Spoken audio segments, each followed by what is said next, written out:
You know, it's quite striking when you think about it. We put so much effort into fighting drug abuse, but relapse rates can still be really high. They can. It's a tough reality. Welcome to the deep dive. We try to cut through the noise and get to what really matters. Today, we're diving deep into drug abuse treatment and control, looking at a really comprehensive overview we found. Yeah, and that statistic you mentioned, it just shows how complex this whole thing is. Why understanding both treatment and control is so important if you're trying to get your head around it. Absolutely. So our goal today really is to give you that clear picture, not just list methods, but get into why they work or why they're supposed to work. Exactly. Our mission here is to pull out the key ideas behind treating and controlling drug abuse effectively. Maybe find some surprising bits and just give you a better handle on how we tackle it all. Feels good. Okay, so this material, it basically splits things in two, right? Treating the person and then controlling abuse more broadly. And for treatment, it talks about three main pillars. Yes, exactly. A really useful way to think about it. You've got medical management, psychological management, and social management.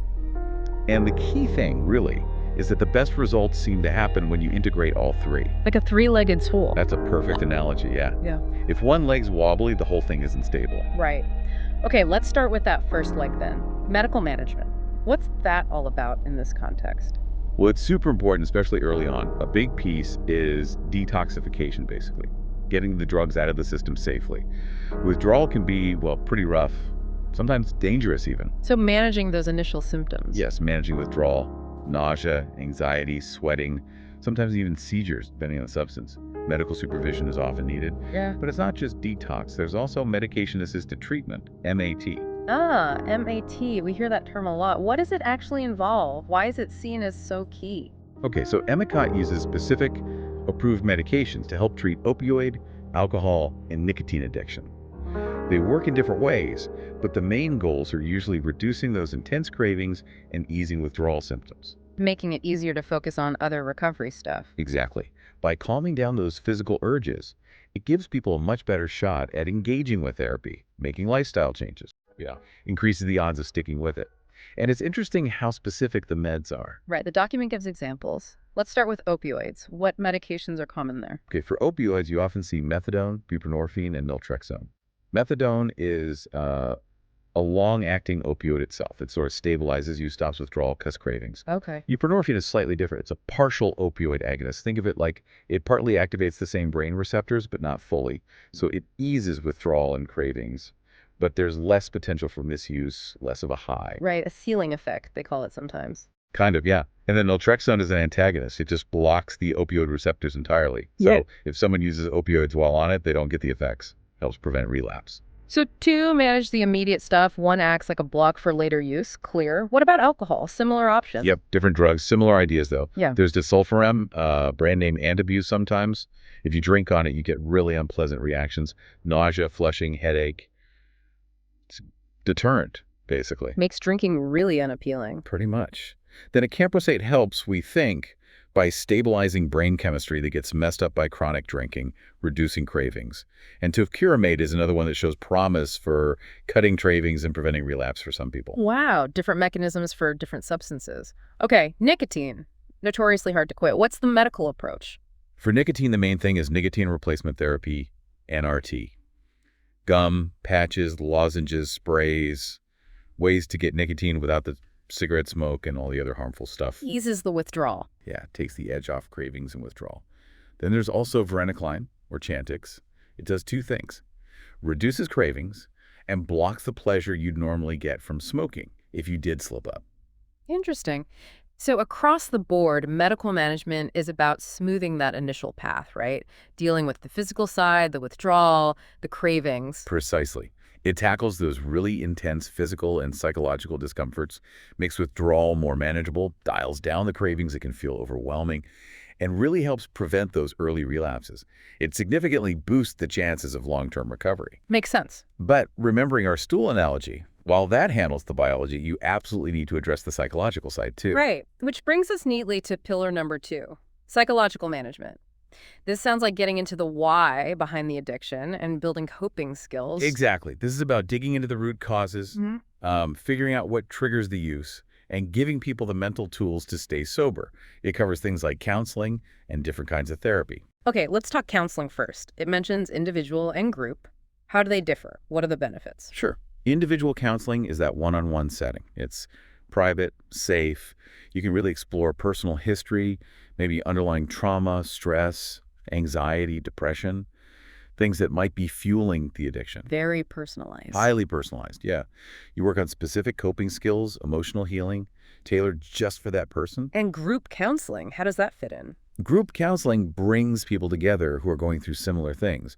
Led by a therapist, it creates this sense of, well, community. You share experiences, you learn from each other's wins and struggles. You realize you're not alone. Exactly. That's huge. It fights the isolation, the stigma. Plus, seeing others succeed, people may be a bit further down the road. That provides real hope, positive role models. I can see how powerful that shared experience would be. Okay, the document also mentions behavioral therapy specifically. Yeah. What's the core idea there? Behavioral therapy basically works on the principle that problematic behaviors, like drug use, are often learned responses. And if they're learned, they can be unlearned or replaced. Changing habits and thoughts. Yes, identifying those negative thought loops or unhealthy behaviors linked to drug use and swapping them out for healthier ways of coping. And there are several types. Like CBT, cognitive behavioral therapy. We hear that one a lot. How does it apply here? CBT is really fundamental. It helps you spot and challenge the distorted thinking that drives the drug use. Like, someone might think, I just can't cope with stress unless I use. Right. CBT helps them see that thought isn't necessarily true and teaches them practical, alternative ways to manage stress or handle situations that might trigger a relapse. Okay. And then there's contingency management. Sounds like rewards. It is, exactly. Yeah. Contingency management uses tangible rewards, maybe vouchers for shots or privileges within the treatment program to reinforce positive steps. Things like staying sober, showing up for therapy. Positive reinforcement. Yep. It provides that external motivation, which can be really helpful, especially early on when maybe the internal drive isn't quite solid yet. Makes sense. Give people concrete reasons to stick with it. What about motivational interviewing? Sounds different. It is a different approach. MI, motivational interviewing, it's very client-led. Instead of confronting someone, the therapist works with them to explore their own feelings about changing their ambivalence. Helping them find their own reasons to change. Precisely. It's about drawing out their intrinsic motivation, building their confidence that they can change based on their own goals and values. Less telling, more guiding. Okay. And the last one mentioned is DBT, dialectical behavior therapy. What's the focus there? DBT was first developed for borderline personality disorder, but it's really useful for substance use too, especially if someone struggles a lot with intense emotions or acting impulsively. Emotional regulation. Yes, that's a big part. DBT teaches skills in 4 main areas: mindfulness, tolerating distress without making things worse, regulating emotions, and navigating relationships effectively. Skills to handle life's storms without turning to drugs. Wow. Psychological management sounds like it offers a really deep toolkit for tackling the internal side of addiction. You also mentioned cognitive therapy separately from CBT. Is there a difference? Yeah, there's overlap, but cognitive therapy often goes a bit deeper, focusing specifically on identifying and changing those really core, distorted beliefs that might underpin the addiction. Like fundamental assumptions. Exactly. Beliefs like, I'm worthless, or I can't be happy sober, or I don't deserve recovery. Cognitive therapy works to help people recognize these deep-seated irrational beliefs and replace them with more realistic, positive ones about themselves and their potential. Really getting at the foundations of those thought patterns. Okay, medical psychological. That brings us to the third pillar, social management. This seems to be about support systems, environment. That's right. Social management acknowledges that addiction doesn't happen in a vacuum. Our relationships, our social circles, where we live, all that stuff can play a huge role both in developing addiction and in recovering from it. Makes sense. So key parts here are things like family therapy, group therapy, which we touched on, but has a big social aspect too, and environmental interventions. Let's dig into family therapy. Why involve the whole family? Well, addiction really shakes up family life, doesn't it?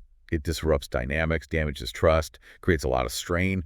Family therapy works on healing those rifts, Repairing relationships. repairing relationships, improving communication, but also educating the family, helping them understand addiction as a disease, not just a lack of willpower.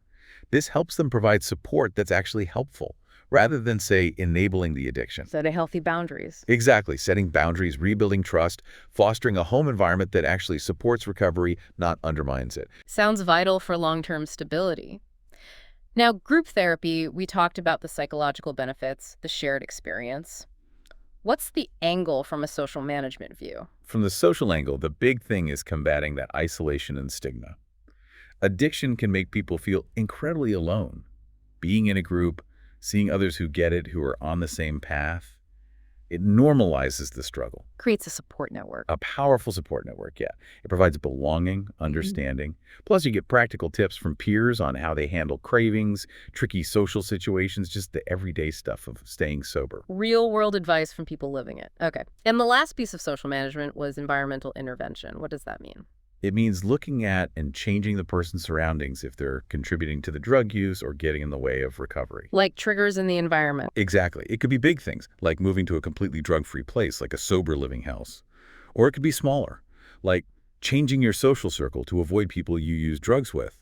Or even changing your route home to avoid passing a bar or dealer spot. Creating a safer space. Yes, creating a safer, more supportive physical and social environment. The document mentions things like safe housing, sober living homes, residential programs. They provide that structure. A foundation. A foundation, exactly.